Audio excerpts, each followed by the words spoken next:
Here I am back with my junk journals as promised. As I said on the last video, it was Mary-Anne Moss's classes that got me into this way of journaling, and I absolutely loved making these. This was the first one I made from her Remains of the Day class, and it's almost exactly as she demonstrated. The only problem with this one is I've got quite a narrow spine on mine with 3 signatures sewn in, and you can see it's already rather fat. It is quite full, so it just unwraps. This is sari silk. These journals are extremely eclectic. I don't put things in them in any order. I have lots of photographs and copies of photographs, so the same photographs turn up in different journals. I often just pick out a photograph, stick it in, and then work around that. So this was my very first page, and this is me and my husband and son, our little family. I'm not going to go into every page obviously, but I will do a flick through so that you get an idea of the way I use this journal. The pages are all pattern papers, envelopes. I think this was an envelope, little bits of tags, all the bits of ephemera that we collect as we go through this sort of paper arts journey.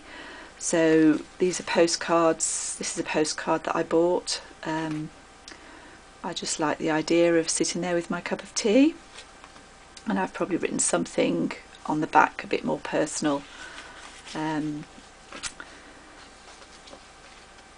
Put in lots of ephemera from places that we visited. So this was a visit to Haworth, where the Brontes were born, in Yorkshire, and postcards. You can see here I've stitched in a plastic pocket. The Remains of the Day albums are all stitched, machine stitched, the signatures, the pages, everything. I won't be doing a tutorial on it because I paid for this class and I don't really feel it's fair to Mary-Anne. But there are videos out there, and I know recently Marion Kensington Dunn has done a great job on a very similar type of journal, so you might want to look her up if you're interested in this. I've got old photographs, my father as a little boy, really just bits and bobs is all it is. Friends, my old dog, work colleagues from a leaving do. There's envelopes in here, stitched in envelopes. I hope we're in screen. And that's my brother's wedding day, so that's in there. Bits of washi tape.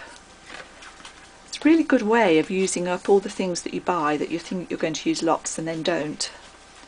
Like transparencies that I've printed off and never used. There's a card that I've stitched in, a good luck card from some work colleagues. And lots of tickets, concerts we've been to. These are photographs from a holiday we went on. You can see that nothing coherent about these journals really. They don't follow on. So on this page I've got 1973. This was 2009. This was a trip to Brighton in 2001. I've got Austria 2007 in there, and just a little piece of ephemera.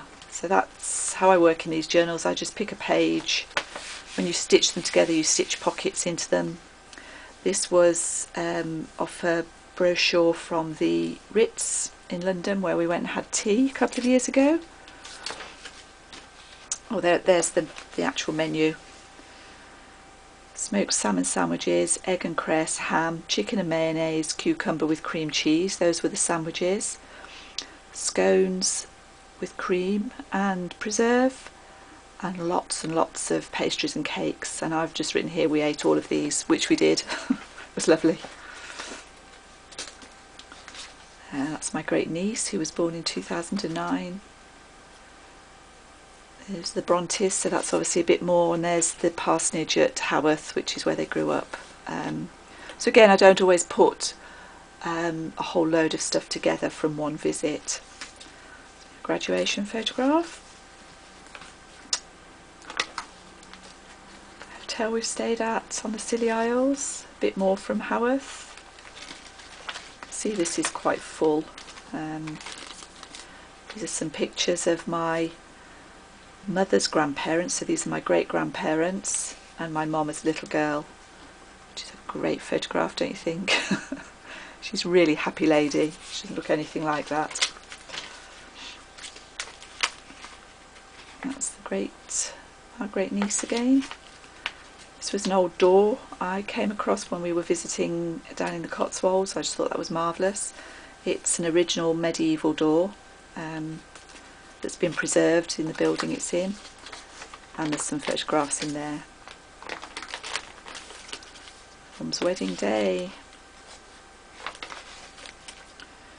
A wreath I made when I went to a class for spring flowers. My father is a very young man. This was, I've made a page out of this. This was the leaflet we got when we went to the British Museum a few years ago to see part of the China Terracotta Army that came over here.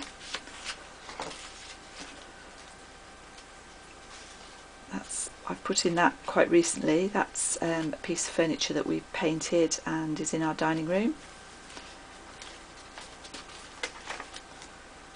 My grandmother and my great-great-grandmother on my father's side. So these are all just, as I say, very eclectic mix of photographs and memories. My son's little boy. That's a bit more about the Terracotta Army, because that's the other side of that signature. If you can see that and that, sorry, is one whole sheet of paper, and these are stitched together in the middle here. And that was the end of that one. So that was the first one I made, and as I say, I absolutely adored making that. And as you can see, went on to make quite a few others. I will flip through these, but I think I'll finish this video now. They take so long to load up. And then if you're interested, I'll do a quick flip through of these and show you a few more that I've made. Thank you for watching.